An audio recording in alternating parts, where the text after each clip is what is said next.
میرے محترم بزرگوں دوستوں، سب سے پہلی بات تو یہ ہے کہ پورا مجمع ہر مجلس میں پوری بات کو جاگ کر سنیں، اور جاگ کر سننے کا آسان راستہ یہ ہے کہ نیچے نہیں دیکھنا، آنکھیں بند نہیں کرنا، گھٹنوں میں ہاتھ نہیں ڈالنا، غیر ضروری ٹیکا نہیں لگانا۔ یہ ساری شکلیں جو ہے وہ نیند لانے کی ہے، اور نیند آسانی سے آ جاتی ہے۔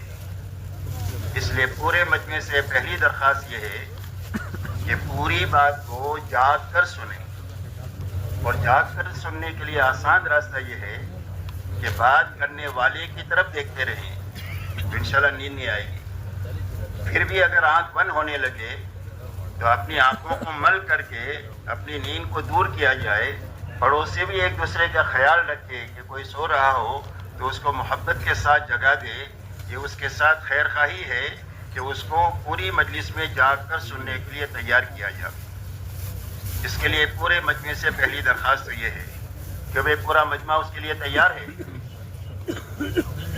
اس لیے کہ اوپر بیٹھنے والے کو نظر آتا ہے کہ کون جاگ رہا ہے، کون سو رہا ہے۔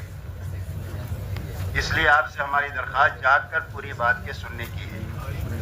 دوسری بات میرے دوستو یہ ہے کہ ہر مجلس میں پوری بات کو شروع سے لے کر آخر تک سننا ہے، اس لیے کہ ہر مجلس میں ایک کام متعلق ہے جو اس مجلس ہی سے ہو سکتا ہے، اور اجتماع کے پورا ہونے پر کام کی ایک مضبوط شکل ہر فرد کی زندگی میں ایسی قائم ہوگی کہ جس کو زندگی پر کرنا ہمارے لیے آسان ہوگا۔ اس کے لیے شروع سے لے کر آخر تک ہر مجلس میں رہنا۔ جب پوری بات سنیں گے اور پوری بات سمجھیں گے تو ہی عمل پورا کر سکیں گے، اس لیے کہ اگر عمل ادھورا ہوگا تو اس کا کبھی بھی پورا نفع نہیں ملتا۔ اس لیے عمل پورا ہونے کے لیے ضروری ہے کہ پورا سنا جائے، پورا سمجھا جائے۔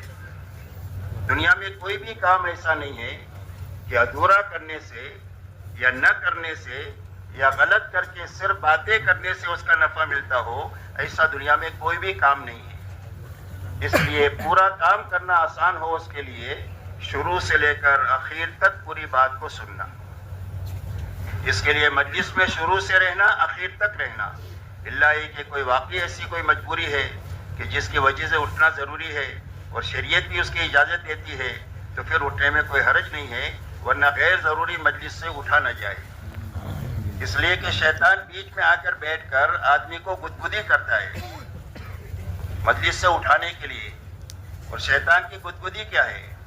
شیطان کی گدگدی یہ ہے کہ وہ یہ کہے گا کہ پیشاب سی آ رہی ہے، حالانکہ آ نہیں رہی ہے، پیاس سی لگ رہی ہے، پیاس پانی کے لیے اٹھنا چاہیے تجھے، حالانکہ پیاس لگ نہیں رہی ہے۔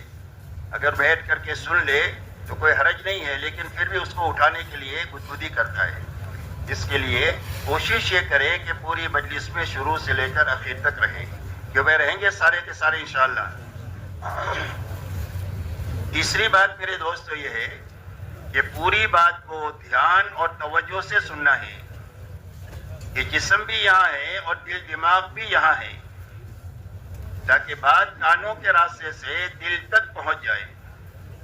جو بات دل تک پہنچے گی وہ زندگی کے رخ کو صحیح کر دے گی۔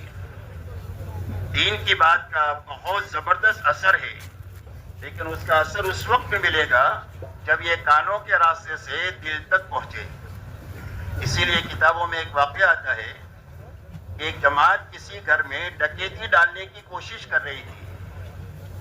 اتنے میں اس جماعت کا جو بڑا آدمی تھا، اس کے کان میں گھر کے مالک کے قرآن پڑھنے کی آواز اس کے کان تک گئی، اور گھر کا مالک یہ پڑھ رہا تھا، أَلَمْ يَعْنِ لِلَّذِينَ آمَنُوا أَن تَخْشَعَ قُلُوبُهُمْ لِذِكْرِ اللَّهِ۔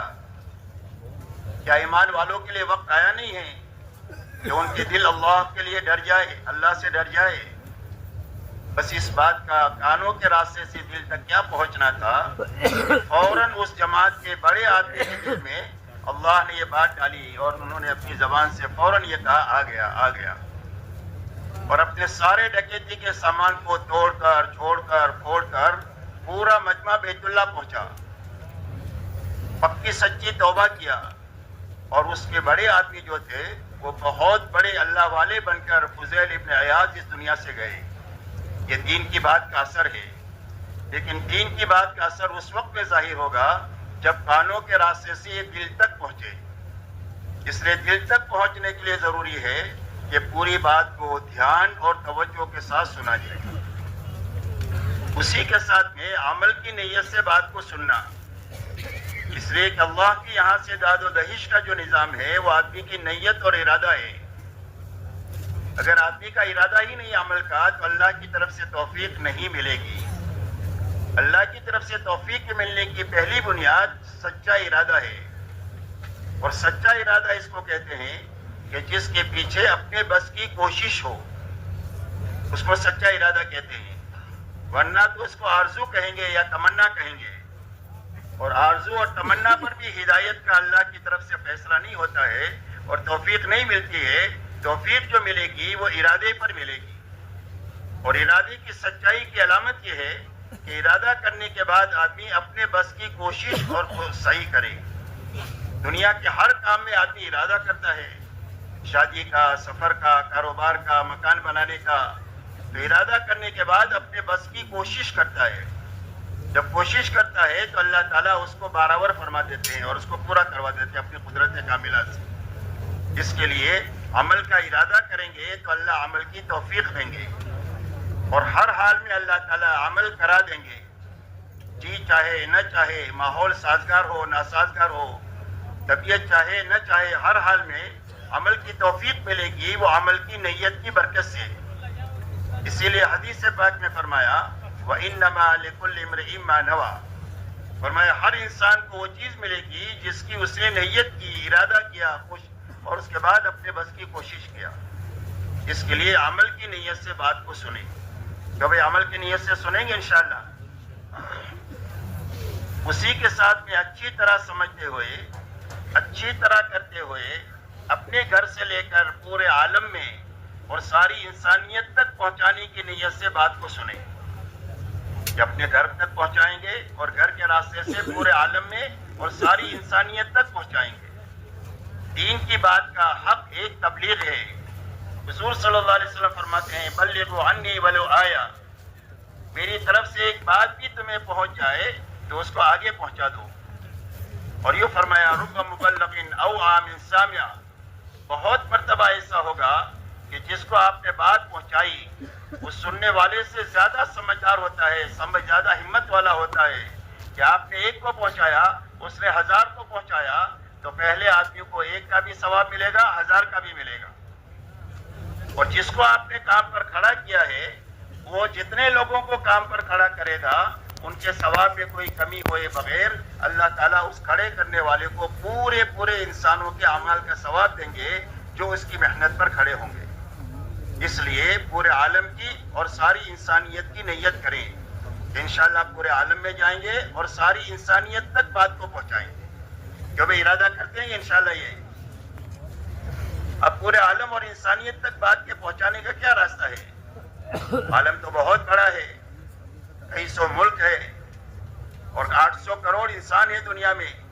ایک آدمی اپنی چھوٹی سی زندگی میں پورے عالم میں اور ساری انسانیت تک کیسے جا سکتا ہے؟ جانے کا کیا راستہ ہے؟ تو پورے عالم اور ساری انسانیت تک جانے کا راستہ یہ ہے کہ جہاں تک اور جتنوں تک جا سکتے ہیں اپنی زندگی میں جانا، اور جہاں تک نہیں جا سکے اور جتنے لوگوں تک نہیں پہنچ سکے وہاں تک بات کو پہنچانے کے لیے اپنی زندگی میں کام کے آدمی تیار کر کے دنیا سے جانا. بہترین کام کرنے والا مجمع بنایا، یہ محنت کا صحیح رخ ہے. حضور پاک صلی اللہ علیہ وسلم کو اللہ نے بڑا کام لے کر دنیا میں بھیجا تھا. آپ کی محنت کا میدان پورا عالم تھا، ساری انسانیت تھی اور قیامت تک کا زمانہ تھا. اتنا بڑا کام آپ کی ذمہ ہے، اور اتنے بڑے کام پر قابو پانے کے لیے آپ کو صرف 23 سال کا زمانہ دیا گیا. آپ کو 40 سال پر نبوت ملی، 63 سال میں آپ اللہ کے پیارے ہو گئے. تو آپ کو 23 سال کا زمانہ ملا اتنے بڑے کام پر قابو پانے کے لیے. تو حضور صلی اللہ علیہ وسلم نے اتنے بڑے کام پر قابو پانے کے لیے محنت کا کیا رخ اپنایا؟ آپ نے محنت کا یہ رخ اپنایا کہ جتنا آپ کے بس میں تھا وہ اپنے بس کی پوری طاقت لگانے کے لیے آپ نے صرف پورے حجاز میں کام کیا، اور آپ کا لمبے میں لمبا سفر تبوک کا ہے، تبوک تک کا ہے، اور پورا عالم پڑا ہوا ہے جو آپ کی محنت کا میدان ہے۔ تو آپ نے انت تک محنت کرتے ہوئے اپنی بس کی طاقت حجاز میں لگائی اور لمبے میں لمبا سفر تبوک تک کا کیا، اور پورے عالم کے کام پر قابو پانے کے لیے آپ نے 23 سال میں بہترین اپنا عملہ تیار فرمایا صحابہ کا، جو صحابہ آپ کی زندگی کا آئینہ تھے۔ اسی لیے صحابہ آپ کے بارے میں فرمایا جاتا ہے کہ صحابہ کون لوگ تھے؟ فرمایا صحابہ کا تعارف 2 جملوں میں ہوتا ہے، فرسان بالنہار و رہبان باللیل، بسام بالنہار و بکام باللیل۔ فرمایا صحابہ ایسی جماعت ہے جو دین کے شہ سوار ہیں، کہ دین کو گھوڑے کی پشت پر بیٹھ کر پوری دنیا میں پھر رہے ہیں، لوگوں کو اللہ کی پہچان کرانے کے لیے کہ اللہ کون ہے اور کیسے ہیں، اللہ کی کیا طاقت ہے، اللہ کے کیا احسانات ہے، اللہ کی کیا قدرت ہے، اللہ کے کیا خزانے ہیں، یہ سمجھانے کے لیے دین کے شہ سوار ہیں۔ اور فرمایا راتوں کے یہ عبادت گزار ہیں، کانوا قلیلا من اللیل ما یہجعون وبالاسحار هم یستغفرون۔ فرمایا راتوں کو یہ بہت کم سوتے ہیں اور آخر راتوں میں اٹھ کر اللہ کے سامنے استغفار کرتے ہیں کہ کام کا حق تو ہم سے ادا نہیں ہوا۔ فرمایا یہ صحابہ کی جماعت ہے۔ فرمایا بسام بالنہار و بکام باللیل، دین کو حشاش بشاش اللہ کے دین کا کام کرنے والے ہیں، اور راتوں کو اللہ کے سامنے بہت زیادہ رونے والے ہیں۔ یہ صحابہ کی شان بتلائی۔ حضور صلی اللہ علیہ وسلم کی زندگی صحابہ میں منتقل ہو گئی کہ صحابہ کون ہیں؟ فرمایا حضور صلی اللہ علیہ وسلم کی زندگی کا آئینہ ہے، کہ جو آپ کی زندگی میں ہے وہ صحابہ کی زندگی میں منتقل ہوا۔ اسی لیے قیامت تک کے لیے حق آپ کے اور آپ کے صحابہ کے ساتھ مقید ہے۔ کہ حق کو سمجھنے کے لیے کیا کرنا ہوگا؟ کہ حق کو سمجھنے کے لیے آپ کی طرف جانا ہوگا، آپ کے صحابہ کی طرف جانا ہوگا۔ اگر اپنے ماحول سے حق سمجھنے کی کوشش کریں گے تو غلطی پر ہوں گے اور اپنے آپ کو صحیح سمجھتے رہیں گے، نہ حق پر ہوں گے اور اپنے آپ کو حق پر سمجھتے رہیں گے، اور اگر اسی حالت میں موت آ گئی تو آخرت کا بہت بڑا نقصان ہو جائے گا۔ اس لیے حق مقید ہے آپ کے اور آپ کے صحابہ کے ساتھ۔ اس لیے آپ نے فرمایا حق کیا ہے؟ فرمایا ما انا علیہ واصحابی، فرمایا جس پر میں اور میرے صحابہ ہے، قیامت کا حق کا معیار یہی ہے۔ اس لیے حق آپ کے ساتھ ہے اور آپ کے صحابہ کے ساتھ بھی ہے۔ آپ کا دین دعوت اور تعلیم کے لیے اللہ نے آپ کو داعی اور مبلغ بنا کر دنیا میں بھیجا تھا، تو آپ کے دین کا بڑا حصہ دعوت اور تعلیم کے لیے خرچ ہوتا تھا، خدمت کے ساتھ، لگانے کے ساتھ، لوگوں پر خرچ کے ساتھ میں، اور رات کا بڑا حصہ اللہ کے سامنے عبادت میں، آہوزاری میں اور اللہ کے سامنے قرآن پڑھنے میں اپنے رات کا پورا حصہ خرچ ہوتا تھا۔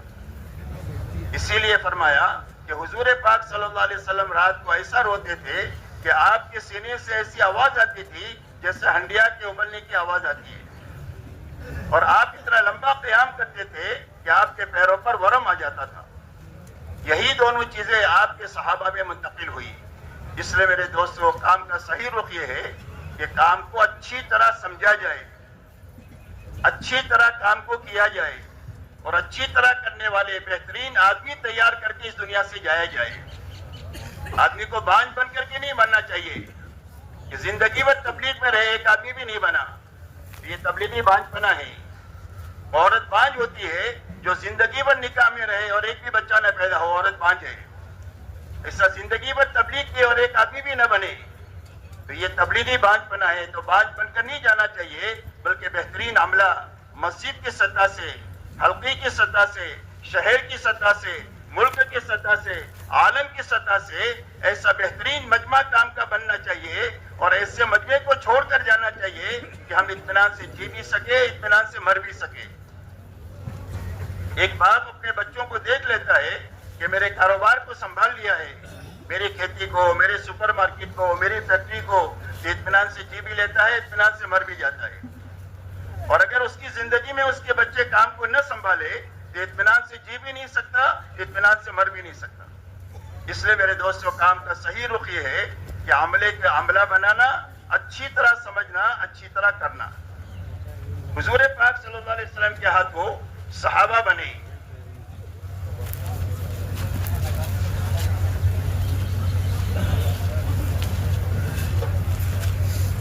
بیانات کلپس. اور صحابہ کے ہاتھوں لاکھوں تابعین بنے، لاکھوں تابعین.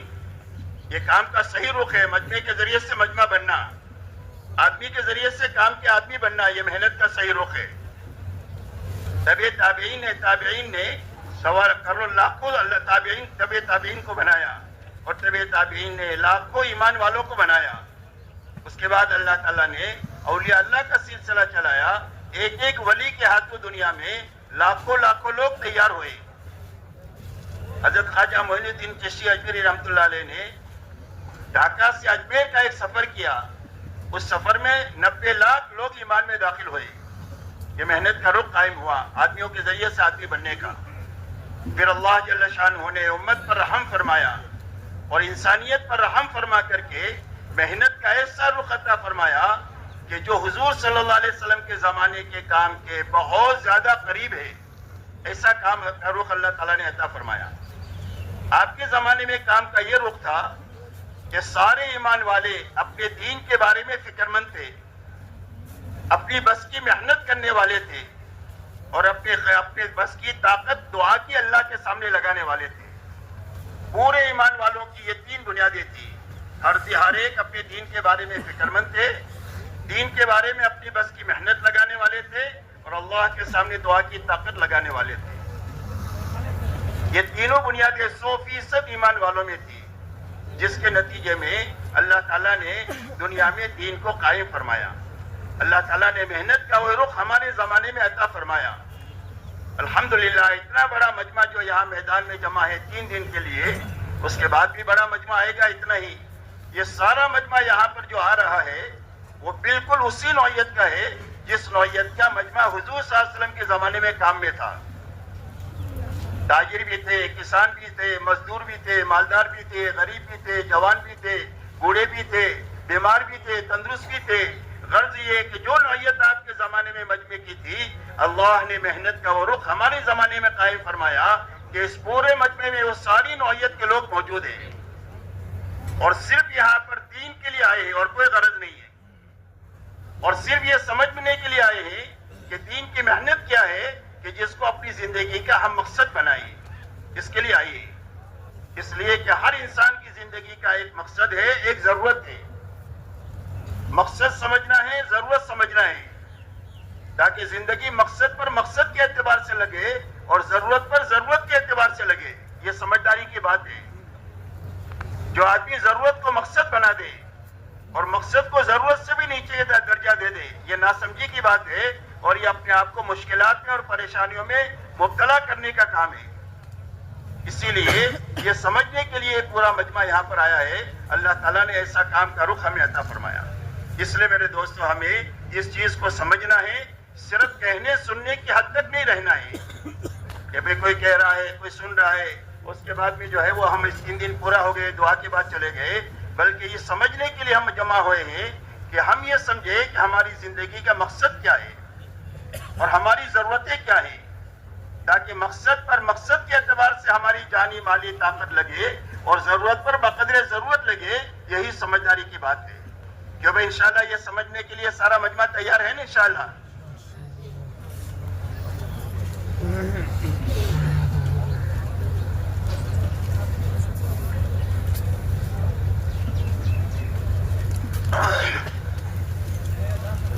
اب میرے محترم بزرگوں دوستوں، سمجھنے کی بات یہ ہے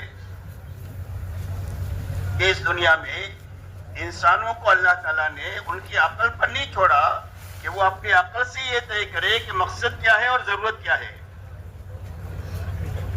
اس لیے کہ انسان اگر اپنی عقل سے طے کرے گا تو انسان ایسی ناکامی کے کھڈے میں گرے گا کہ جس کے بعد کبھی بھی وہاں سے نکل نہیں سکے گا.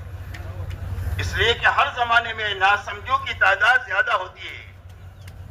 پچھلے زمانوں بھی ناسمجھ زیادہ رہے جو ہمیشہ تباہی کے گھاٹ اتر گئے. آج کے زمانے بھی ناسمجھوں کی تعداد بہت زیادہ ہے جو اپنی تمام تر صلاحیتوں کو ضرورت پر مقصد کا درجہ دے کر کے لگا رہے ہیں اور اپنی تباہی کے گھاٹ اتر رہے ہیں. اس لیے کہ ہر انسان کی ایک ضرورت ہے، ایک مقصد ہے. ضرورت کے درجے میں ضرورت کو رکھا جائے تو ضرورت بھی پوری ہو جائے گی، اور مقصد بھی کے درجے میں مقصد کو رکھا جائے تو مقصد بھی ادا ہو جائے گا. اگر کوئی ناسمجھ، ایک آدمی کی فیکٹری ہے، اس میں ایک کام ہوتا ہے، ضرورت ہوتی ہے اور ایک مقصد ہوتا ہے. اس فیکٹری میں کوئی مال بن رہا ہے تو بنانا، کوالٹی چیک کرنا، پیسہ وصول کرنا، پیسہ دینا، لیبر کو سنبھالنا، یہ سارے کام ہیں. لیکن ہر انسان کی کچھ ضرورتیں بھی ہیں. جب انسان بھوک لگتی ہے تو کھانے کی ضرورت ہے، تھک جاتا ہے تو تھوڑے سے سستانے کی ضرورت ہے، استنجا کی ضرورت ہوتی ہے تو باتھ روم جانے کی ضرورت ہے، یہ ضرورت ہے. اگر کوئی ناسمجھ باتھ روم میں 3 گھنٹہ بیٹھا رہے اور 4 گھنٹہ سو جائے فیکٹری میں، اور کھانے میں 2 گھنٹہ لگا دے، اور ضرورت کے کام میں مقصد کے درجے میں اپنے کام کو نہ لگائیں، تو کہ بھائی آپ اس کو سمجھدار کہیں گے کہ نہ سمجھ کہیں گے؟ کیا کہیں گے بتاؤ؟ نہ سمجھ کہیں گے. گھر کے لوگ اس کو پاگلوں کے دواخانے میں بھیجنے کی کوشش کریں گے کہ اس کو پاگل میں خانے میں بھیج دو، تاکہ اس کے اندر میں سمجھ آئے یا نہ سمجھ ہے. اس لیے ضرورت کیا ہے اور مقصد کیا ہے، یہ سمجھانے کے لیے اللہ تعالیٰ اپنے بندوں پر بہت مہربان ہے. اس مہربانی کے ناطے اللہ تعالیٰ نے ہر زمانے میں نبیوں کا سلسلہ چلایا، جس میں ہر زمانے میں نبیوں نے آ کر کے سب سے پہلے انسانوں کو یہ بات سمجھائی کہ اے میری قوم، ایک اللہ کی عبادت کرو، اللہ کے سوا کوئی معبود نہیں. یا قوم اعبدوا اللہ ما لکم من الہ غیرہ. ہر نبی کی پہلی دعوت یہ ہے کہ اے میری قوم، ایک اللہ کی عبادت کرو، اس لیے کہ تم اللہ کے بندے ہو، اللہ تمہارے رب ہے اور اللہ تمہارے معبود ہے.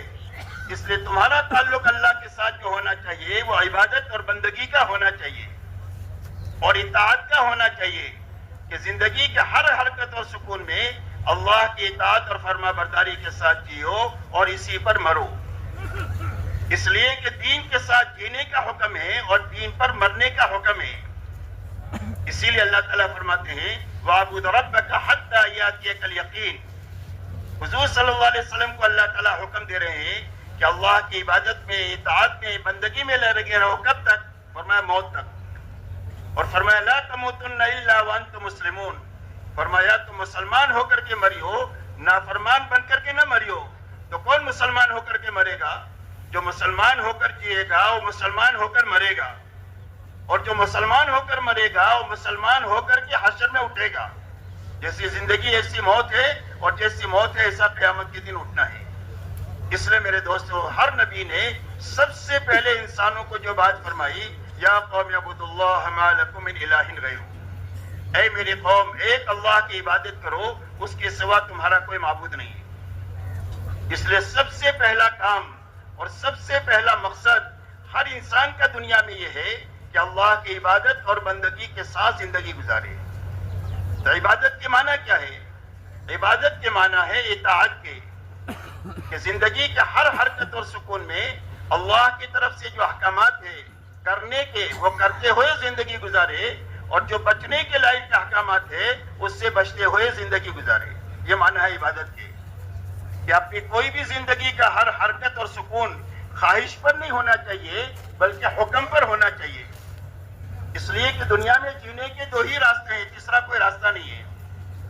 ایک راستہ خواہشات والا ہے، جی چاہی والا ہے، من مانی والا ہے. دوسرا راستہ احکامات والا ہے.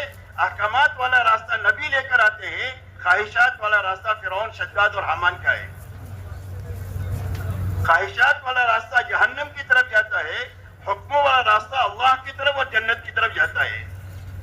اس لیے سب سے پہلا کام ہر انسان کا یہ ہے کہ اپنی ذاتی زندگی کو دینداری والی بنائے، دینداری کے ساتھ جیے، دینداری پر مرے. یہ پہلا کام ہے. اس لیے کہ قبر میں ہر آدمی کے اس کے دین کے بارے میں پوچھا جائے گا. اگر دینی سوال جواب صحیح مل گیا تو قبر جنت کا باغ بن جائے گی یا تو جہنم کا گھڑا بن جائے گی. قبر میں یہی بات کی پوچھ ہوگی. قیامت کے میدان میں اسی کے بارے میں پوچھ ہوگی کہ جان کہاں پر لگا کر آئے، حکموں پر لگا کر آئے یا خواہشات پر لگا کر آئے؟ جوانی حکموں پر لگا کر آئے یا خواہشات پر لگا کر کے آئے؟ مال حکموں کے مطابق کمائے یا خواہشات پر کمائے؟ خرچ حکموں کے مطابق کیے یا خواہشات پر کیے؟ جو جانتے تھے اس پر کیا عمل کر کے آئے؟ اس لیے کہ علم صرف عمل کے لیے ہے، صرف سننے کے لیے اور معلوم کرنے کے لیے نہیں ہے، بلکہ عمل کے لیے ہے۔ اس لیے قیامت کے دن جو فیصلہ ہوگا صحیح غلط جواب پر ہوگا۔ اگر صحیح جواب مل گیا، حکموں پر زندگی لگی ہے، کمائی اور خرچ کو اور زندگی کو، تو جنت کا فیصلہ ہوگا۔ اللہ میری، آپ کی اور پوری امت کی حفاظت فرمائے۔ اگر خواہشات پر زندگی گزری ہے تو آدمی کی آخرت خراب ہو جائے گی۔ اس لیے میرے محترم بزرگوں دوستو، سب سے پہلا کام ہر انسان کا یہ ہے کہ اپنی ذاتی زندگی کو دینداری والی بنائے، دینداری کے ساتھ جیے، دینداری پر مرے۔ دعوت اور تبلیغ کی محنت کسی کا کاروبار چھوڑانے کی یا کسی کی نوکری چھوڑانے کا کام نہیں ہے، بلکہ ہر مسلمان کی زندگی میں دین پر چلنے کی طاقت پیدا کرنے کا کام ہے، کہ ہر مسلمان کی زندگی میں اتنی طاقت پیدا ہو جائے کہ جو اس کو اللہ کے اوامر پر کرا کر دے اور اللہ کے حرام سے بچا دے۔ اس محنت کا نام دعوت اور تبلیغ ہے، تاکہ پورا دین زندگیوں کے اندر میں آ جائے اور پوری دینداری کے ساتھ جیے، پوری دینداری کے ساتھ مرے۔ اس لیے کہ اللہ کی طرف سے یہی حکم ہے، یا ایھا الذین آمنوا ادخلوا فی السلم کافۃ ولا تتبعوا خطوات الشیطان انہ لکم عدو مبین۔ اللہ جل شانہ فرماتے ہیں کہ اے ایمان والو، اسلام میں اور دین میں پورے داخل ہو جاؤ اور شیطان کے نقش قدم پر مت چلو، اس لیے کہ شیطان تمہارا کھلا ہوا دشمن ہے۔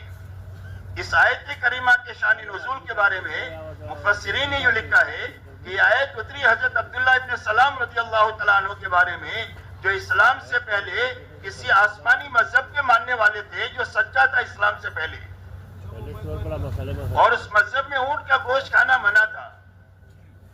ان کے اسلام میں حلال ہے، فرض واجب نہیں ہے کہ آپ کو کھانا ہی پڑے گا۔ ان کے دل میں یہ بات آئی کہ اگر میں اونٹ کا گوشت نہ کھاؤں تو پہلے مذہب پر بھی میرا عمل ہو جائے گا اور اسلام پر بھی عمل ہو جائے گا، اس لیے کہ اسلام میں فرض واجب نہیں ہے اس کا کھانا۔ اس اچھے جذبے سے انہوں نے ایک مباح چیز کو چھوڑ دیا، اس پر اللہ کی طرف سے قرآن اتر رہا ہے، کوئی فرض نہیں چھوڑا، کوئی واجب نہیں چھوڑا، کوئی گناہ کا کام نہیں کیا، ایک مباح چیز اچھے جذبے سے چھوڑی۔ اس پر اللہ تعالیٰ قرآن پاک میں اتار رہے ہیں کہ اے ایمان والو، اسلام میں پورے داخل ہو جاؤ اور شیطان کے نقش قدم پر مت چلو، اس لیے کہ شیطان تمہارا کھلا ہوا دشمن ہے۔ اس لیے کہ دین اسلام ہم نے مکمل تمہارے پر اتار دیا ہے اور اپنی نعمتیں تمہارے پر تمام کر دیا ہے، اور دین اسلام کو پسند کر کے ہم نے تم کو دیا ہے۔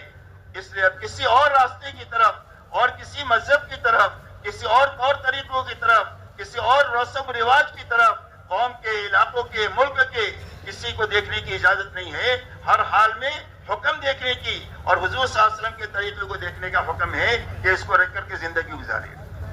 اس لیے میرے محترم دوستو، یہ دین دعوت اور تبلیغ کی محنت اپنی پوری زندگی میں، پوری امت میں اور امت کے راستے سے انسانیت میں پورا دین لانے کی محنت ہے۔ اب پورے دین کی کیا بنیاد ہے؟ سب سے پہلی بنیاد لا الہ الا اللہ محمد الرسول اللہ ہے، کہ سب سے پہلے ہر ایمان والے کا دل کا یقین یہ بنے کہ میری زندگی کے بننے بگڑنے کا تعلق ملک و مال سے نہیں ہے، ڈگری اور عہدوں سے نہیں ہے، چیزوں اور سامانوں سے نہیں ہے، بلکہ صرف ایک اللہ کی ذات کے ساتھ ہے۔ اللہ ہی زندگی کے بنانے والے ہیں اور اللہ ہی زندگیوں کے اجاڑنے والے ہیں۔ بنانا بھی اللہ ہی کا کام ہے، اجاڑنا بھی اللہ ہی کا کام ہے۔ زندگی اللہ ہی دیتے ہیں، موت اللہ ہی دیتے ہیں۔ اس کے بیچ میں زندگی جو بنے گی وہ اللہ کے بنانے سے بنے گی، اجڑے گی اللہ کے اجاڑنے سے اجڑے گی۔ یہ یقین سب سے پہلے ہر ایمان والے کا یہ بنے، اس لیے کہ پورے دین پر چلنے کی جو طاقت پیدا ہوگی وہ یقین کے راستے سے پیدا ہوگی۔ دوسری بات میرے دوستو یہ ہے کہ ہر ایمان والے کا یقین یہ بنے کہ اللہ کی یا زندگی کے بنانے کا انداز النظام نہیں ہے کہ اس کی بنا دیا، اس کی اجاڑ دیا، بلکہ زندگی کے بنانے کا ایک ہی ضابطہ ہے اور وہ صرف محمد الرسول اللہ ہے۔ کہ اللہ کس کی زندگی بنائیں گے؟ فرمایا جو محمدی بن کر جیے گا، سر کے بالوں سے لے کر پیر کے ناخن تک اور جوتا پہننے سے لے کر نماز تک، اور شادی بیاہ سے لے کر حکومت کرنے تک اپنی زندگی کے ہر حرکت و سکون میں جو محمدی بن کر کے جیے گا اور محمدی بن کر کے مرے گا، اللہ اس کی زندگی کو بنا دیں گے. جھوپڑے میں ہے تو جھوپڑے میں بنا دیں گے، محل میں ہے تو محل میں بنا دیں گے. زندگی کے بنانے کا ایک ہی ضابطہ ہے اور وہ صرف محمد الرسول اللہ ہے. اس لیے میرے دوستو، دعوت اور تبلیغ کی محنت اس بات کی ہے کہ ہر ایمان والے کا سب سے پہلے یقین بنے، اتباع زندگی میں حضور صلی اللہ علیہ وسلم کا آ جائے، کامل ایمان آ جائے، جس کے راستے سے حضور صلی اللہ علیہ وسلم کی کامل اتباع زندگی میں آ جائے. اسی کا نام ایمان ہے، اسی کا نام ہدایت ہے. یہ سب سے پہلی بنیاد ہے جو دعوت اور تبلیغ کے ذریعے سے چاہا جا رہا ہے. دوسری بنیاد میرے دوستو یہ ہے کہ ایمان کے بعد اللہ کی طرف سے عبادت کے لائن کے احکامات ہیں. جانی عبادت بھی ہے، مالی عبادت بھی ہے. نماز اور روزے کا تعلق جان کے ساتھ ہے، زکوٰۃ کا تعلق مال کے ساتھ ہے، حج کا تعلق جان مال دونوں کے ساتھ ہے. اس لیے اپنی نماز کو ایسی اچھی بنانا جو ہماری 24 گھنٹے کی زندگی کو اچھی بنا دے، اس کے لیے نماز ہے. روزہ ایسا اچھا رکھا جائے کہ جو ہماری زندگی میں تقوی پیدا کر دے، حرام سے بچنے کی طاقت پیدا کر دے. جو حرام سے بچ جائے گا اللہ تعالیٰ اس کو ایسی جگہ سے روزی دیں گے جہاں سے اس کو وہم و گمان نہیں ہوگا. کسی الجھن میں پھنس گیا تو اللہ اس الجھن سے نکال دیں گے تقوی کی برکت سے. کوئی نیکی کرے گا تو نیکی کے وزن کو بڑھا دیں گے، کوئی غلطی کرے گا تو اس غلطی کو معاف کر دیں گے. دنیا کے جتنے کام ہیں ان کاموں کو اللہ تقوی کی برکت سے آسان فرما دیں گے. فرمایا تقوی پیدا ہوگا روزہ اچھا رکھنے کے نتیجے میں. یہ غرض ہے. اس لیے اپنی عبادت کی لائن اچھی سے اچھی بنانا، جانی عبادت کو. ایسا ہی زکوٰۃ ایسے اچھی خوش دلی کے ساتھ دینا کہ ہمارے دلوں سے بخل ختم ہو جائے اور شو ختم ہو جائے. اس لیے کہ بخل جہنم کا درخت ہے اور سخاوت جنت کا درخت ہے. حج ایسا سیکھ کر اچھی طرح کیا جائے کہ جس کے راستے سے پوری زندگی کامل اطاعت پر آ جائے. اطاعت سکھانے کے لیے حج ہے. اس لیے اپنی عبادت کی لائن کو اچھے سے اچھی بناتے ہوئے پوری امت عبادت پر آ جائے. اس لیے کہ حضور صلی اللہ علیہ وسلم کے زمانے میں یہ کام دین کا یہ رخ نہیں تھا جو اس وقت میں ہے کہ کچھ لوگ نماز پڑھے، کچھ لوگ روزہ رکھے، کچھ لوگ حج کرے، کچھ لوگ زکوٰۃ دے، بلکہ ہر عبادت ہر فرد امت میں پوری زندہ تھی. اس لیے میرے دوستو عبادت کی لائن اچھے سے اچھی بنے. اس لیے کہ اللہ سے ہمارا تعلق جو بنے گا وہ عبادت کے راستے سے بنے گا. ہم اللہ کے بندے ہیں، اللہ ہمارے رب ہے. ہماری عبادت اچھی ہو جائے گی تو اللہ تعالیٰ کی طرف سے ہماری مدد ہو جائے گی. اسی لیے فرمایا ایاک نعبد و ایاک نستعین، اے اللہ تیری ہی عبادت کریں گے اور تجھی سے مدد لیں گے. اس لیے عبادت کی لائن اچھے سے اچھی بنانا، اسی کے ساتھ ہماری معاشرت اچھی بنانا. معاشرت کہتے ہیں آپس کے رہن سہن کو، لوگوں کے ساتھ تعلقات کو. ماں باپ ہے، بچے ہیں، بھائی بہن ہے، بیوی ہے، شوہر ہے، پڑوسی ہے، تاجر ہے، گاہک ہے، حاکم ہے، رعیت ہے. یہ سارے تعلقات ہیں اور جتنے تعلقات ہیں اتنے حقوق ہیں. اس لیے حقوق کی ادائیگی کے ساتھ اپنے رہن سہن کو بنانا، جس میں ہر آدمی دوسرے کے حق کو پہچان کر اس کی ادائیگی کے ساتھ جیے. اسی لیے حضور صلی اللہ علیہ وسلم کی معاشرت کی بنیاد عدل پر ہے. عدل کے احسان پر، کہ اپنے لیے جو پسند کرے اپنے بھائی کے لیے پسند کرے، اس کو انصاف کہتے ہیں اور اس کو عدل کہتے ہیں. احسان پر ہے کہ حق تو دیں گے، حق سے زیادہ دیں گے، اس کا نام احسان ہے. اس سے آگے اثار ہے کہ اپنی ضرورت کو قربان کر کے اپنے بھائی کی ضرورت میں ہاتھ بٹائیں گے. خود بھوکے رہیں گے دوسرے کو کھلائیں گے، خود ضرورت کا کھائیں گے دوسروں کو کھلائیں گے. ساتھ ہی اس کے ساتھ شادی کریں گے. مسلمانوں کی کمزور بچے ہیں ان کی شادی کرائیں گے. معمولی گھر بنائیں گے، دوسروں کے گھروں کی ضرورت پوری کریں گے. غرض یہ کہ احسان کے ساتھ میں بھی جئیں گے اور انصاف کے ساتھ میں بھی جئیں گے. اسی کے ساتھ ایثار کے ساتھ میں جینا یہ حضور صلی اللہ علیہ وسلم کی معاشرت کی بنیاد ہے. حیا کے ساتھ جینا، سادگی کے ساتھ جینا یہ حضور صلی اللہ علیہ وسلم کی معاشرت کی بنیاد ہے. بے حیائی اور فضول خرچی یہ غلط لوگوں کی معاشرت کی بنیاد ہے. پوری دنیا میں جتنا فساد ہے یا اسراف کی وجہ سے ہے یا بے حیائی کی وجہ سے ہے. اس لیے آپ نے اپنی معاشرت کو سادگی پر اٹھایا ہے اور حیا پر اٹھایا ہے. اس لیے ہماری معاشرت میں یہ بنیادی زندہ ہو جو حضور صلی اللہ علیہ وسلم لے کر آئے ہیں.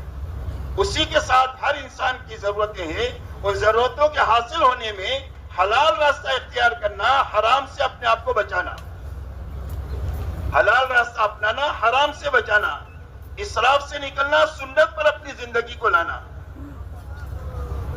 اس لیے کہ حلال اور حرام کی تاثیر ایسی ہے جیسا کہ کھانے کی ہوتی ہے۔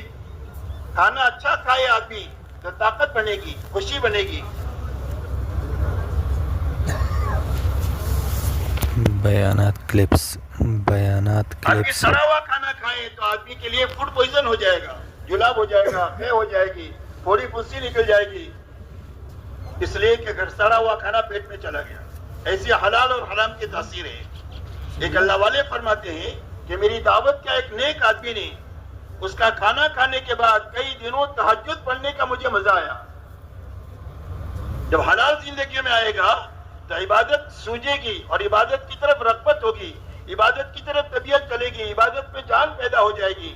اور جب حرام زندگی میں آ جائے گا تو اس کی وجہ سے عبادت کی رونق ختم ہو جائے گی۔ اور یہ فرماتے ہیں کہ غلط آدمی کے یہاں میری دعوت ہوئی، اس کا کھانا کھانے کے بعد کئی دنوں میرے اندر برائی کا جذبہ پیدا ہوا۔ اس لیے اپنے کھانے کمانے کی لائن کو صاف ستھری بنانا، سنت طریقے پر لانا، حلال سے کمانا، اسراف سے بچانا اور حرام سے اس کو بچانا، یہ ہمارے لیے تائید ہے اور تعلیمات ہے حضور صلی اللہ علیہ وسلم کی۔ اس لیے اپنے معاملات کو اچھے سے اچھے بنانا، ہر آدمی اپنے کاروباری لائن کو علماء پر پیش کریں تاکہ علماء سے یہ معلوم کرے کہ اس میں کوئی غلط چیز ہو تو ختم کریں، کوئی مشتبہ چیز ہو تو اس کو ختم کریں، کوئی حرام ہے تو اس کو ختم کریں۔ اس لیے کہ حرام کے ساتھ کبھی بھی اللہ کی طرف سے مدد نہیں ہو سکتی ہے، نہ فرد کے ساتھ، نہ جماعت کے ساتھ، اور نہ کسی قوم کے ساتھ بھی۔ صرف حلال کے ساتھ اللہ کی طرف سے برکت ہے اور اللہ کی تائید اور مدد ہے۔ اس لیے اپنے کھانے کمانے کی لائنوں کو اچھے سے اچھی بنانا، اسی کے ساتھ میں اپنے اخلاقی زندگی کو اچھے سے اچھی بنانا۔ حضور پاک صلی اللہ علیہ وسلم نے اخلاق کا خلاصہ چند باتوں میں بتایا ہے۔ فرمایا جو تمہارے ساتھ برائی کرے اس کے ساتھ بھلائی کرو، جو تمہارے پر ظلم و زیادتی کرے اس کو معاف کرو، درگزر کرو۔ اور فرمایا جو رشتہ داری کو توڑے اس کے ساتھ رشتہ داری کو جوڑو، اس لیے کہ رشتہ داری قیامت کے دن اللہ سے کہے گی کہ اللہ جس نے مجھے جوڑا اس کو اپنی رحمت سے جوڑ دے، اور جس نے مجھے دنیا میں توڑا اس کو اپنی رحمت سے توڑ دے اور اس کو کاٹ دے۔ اس لیے ہر حال میں رشتہ داریوں کو نبھانا، اور رشتہ داریوں کو نبھانے کے لیے کتنا ہی اپنے آنکھ پر برداشت کرنا پڑے تو برداشت کر کے رشتہ داری کو خراب نہیں کرنا چاہیے، ہر حال میں رشتہ داریوں کو نبھانا چاہیے۔ اسی کے ساتھ فرمایا جو تمہیں کبھی چائے پانی کا نہ پوچھے اس کو کھلاؤ پلاؤ، جو کبھی چائے پانی کا نہ پوچھے اس کو کھلاؤ پلاؤ۔ فرمایا اولین اور آخرین کے اخلاق ہے۔ اسی لیے صحابہ دنیا میں جو پھرے ہیں وہ ایمان کے ساتھ، اعمال کے ساتھ اور اخلاق کے ساتھ دنیا میں پھرے ہیں۔ یہ تین بنیادیں ان کی پھرنے کی، ایمان، اعمال اور اخلاق کے ساتھ میں۔ اسی کے ساتھ اپنی زندگی کا مقصد اللہ کو بنانا اور آخرت کو بنانا، کہ دنیا میں ہم کیسے جئیں گے؟ فرمایا ایسے جئیں گے کہ اللہ راضی ہو جائے اور ہماری آخرت بن جائے۔ ہر قدم پر یہ سوچیں گے کہ اس قدم سے میری آخرت بنے گی یا اجڑے گی۔ تو آخرت کے بنانے والا ہر عمل کرتے ہوئے زندگی گزارنا، اللہ کو راضی کرنے کے جذبے کے ساتھ ہر عمل کو کرنا کہ اللہ راضی ہو جائے، ہماری آخرت بن جائے۔ ہماری دنیا میں آنے کی غرض ملک و مال نہیں ہے، بلکہ ہماری غرض دنیا میں آنے کی ہے کہ اللہ راضی ہو جائے، ہماری آخرت بن جائے۔ اس لیے میرے دوستو، ایک تو سب سے پہلی غرض جو ہر انسان کے مقصد کے درجے کی ہے،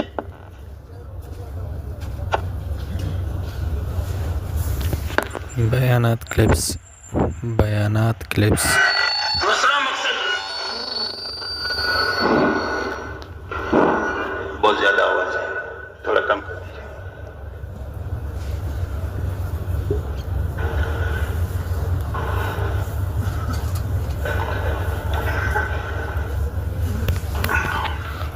بیانات کلپس یوٹیوب چینل۔ دوسری چیز میرے دوستوں مقصد کی یہ ہے کہ ہر ایمان والا اپنی ذاتی زندگی کو دینداری والی بناتے ہوئے اپنے گھرانے میں دینداری لانے کی فکر، محنت، دعا کے ساتھ رہے، اپنے محلے میں دینداری آئے، ہمارے پڑوس کے محلوں میں، بستیوں میں، اطراف کی دین آئے، ہمارے شہر میں، ملک میں آئے، اور عالم کے چپے چپے میں دین زندہ ہو جائے۔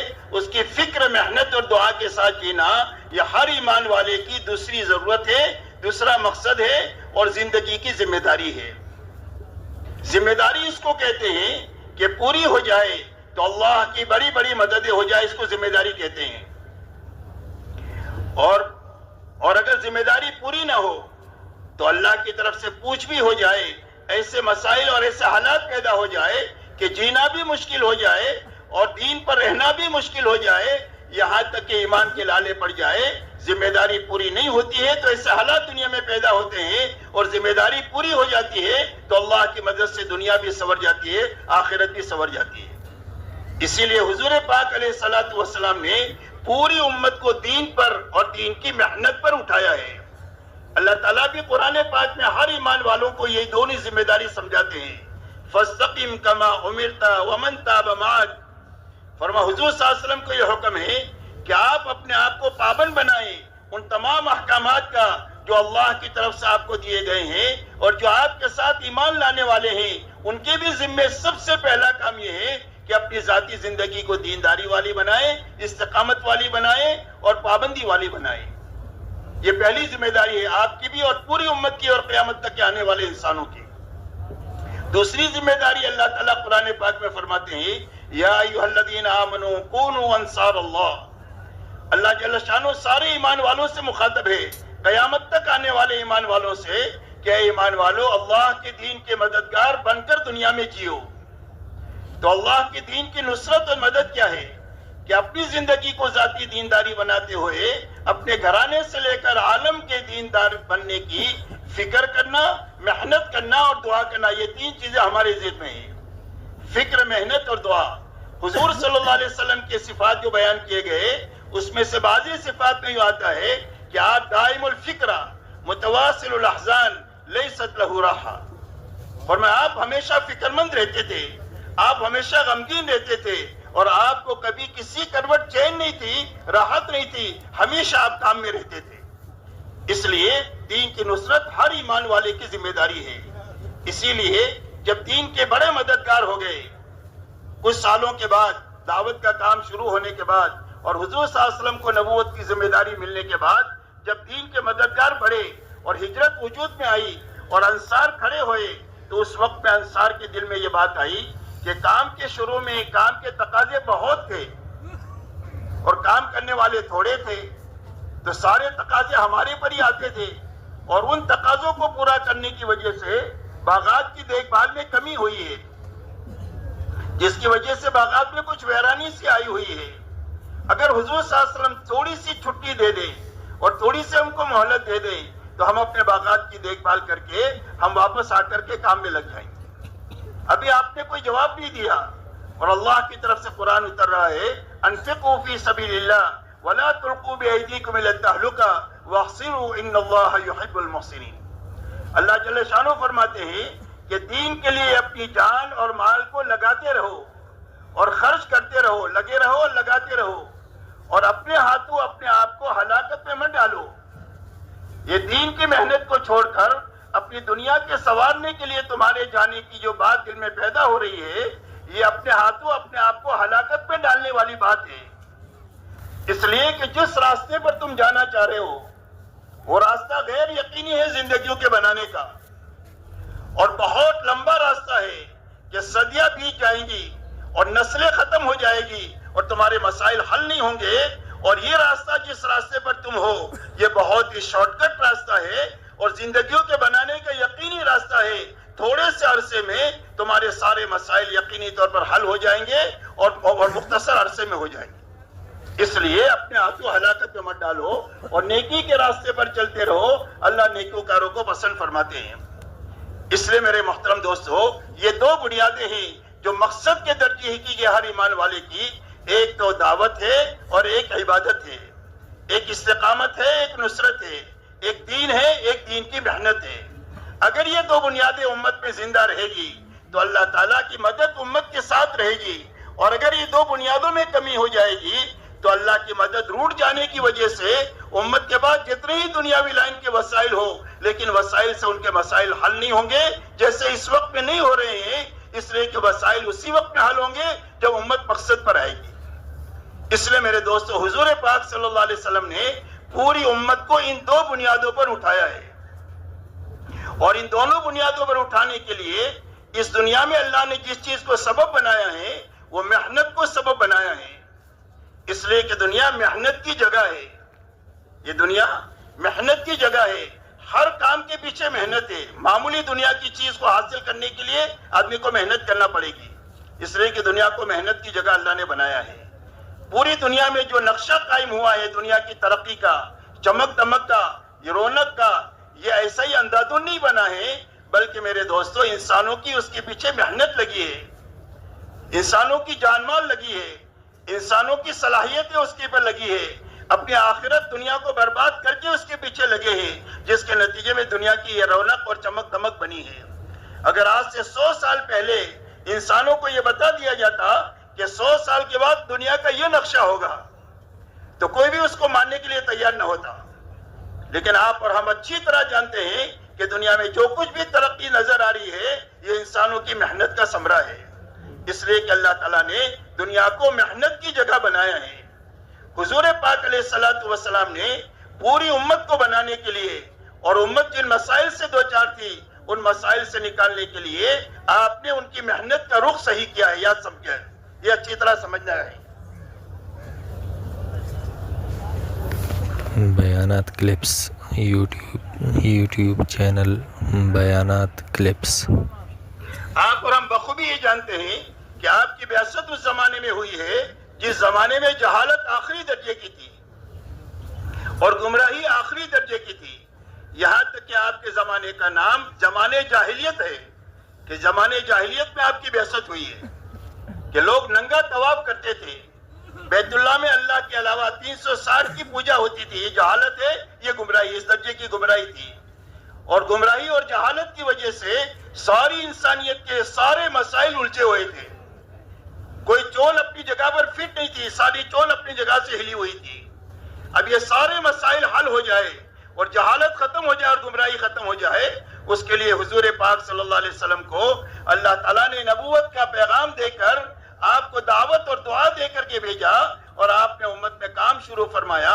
دن میں محنت ہے، رات کو اللہ کے سامنے دعا ہے، اسی لیے آپ کو حکم ہوا یا ایھا المدثر قم فانذر، اے چادر اوڑھنے والے آپ اٹھے اور لوگوں کو اللہ کے عذاب سے ڈرائیں اور اللہ کی بڑائی بیان کریں، اور رات کو کیا کریں، قم اللیل الا قلیلا، رات کو لمبا وقت اللہ کے سامنے آپ کھڑے رہیں۔ یہی دو کام آپ کو دیے گئے۔ آپ کے ساتھ کوئی طاقت نہیں ہے جس سے دنیا میں کوئی چیز چلا کرتی ہے، وہ کوئی وسائل آپ کے ساتھ نہیں ہے، صرف آپ کے اوپر جو طاقت دی گئی وہ دعوت اور دعا کی طاقت دی گئی کہ آپ لوگوں میں چل پھر کر کے سب سے پہلے لوگوں کو اللہ سمجھائیں، اللہ کو ساتھ لینے کے لیے اللہ کے حکموں پر چلنے کا نفع سمجھائیں، بے حکمی کا نقصان سمجھائیں، اور ان کو آپ آخرت سمجھائیں، یہ بنیادیں آپ لوگوں کو سمجھائیں، اور رات کو ہمارے سامنے آپ آہوزاری کریں، ہماری رحمت کو بندوں کی طرف متوجہ کریں، اور دن میں بندوں کو اللہ کی طرف متوجہ کریں، آپ کا یہی کام ہے۔